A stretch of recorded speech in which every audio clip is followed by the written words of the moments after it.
બેંકમાં એકાઉન્ટમાં જમા ડાયરેક્ટ બેંકમાં જમા થાય છે, એટલે અમને ખેતી માટે સરળતા રહે છે. એ પૈસાથી અમે ઘણી સારી રીતે ખેતી કરી શકીએ છીએ.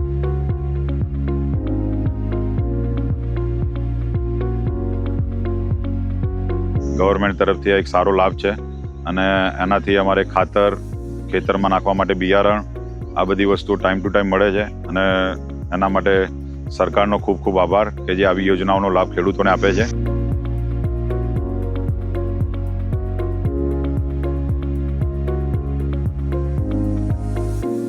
ખાસ કરીને ગુજરાતની વાત કરું તો 69.25 લાખ ખેડૂતોને 23,000થી પણ વધારે કરોડ રૂપિયાની સહાય એ 22 હપ્તામાં ચૂકવાય છે.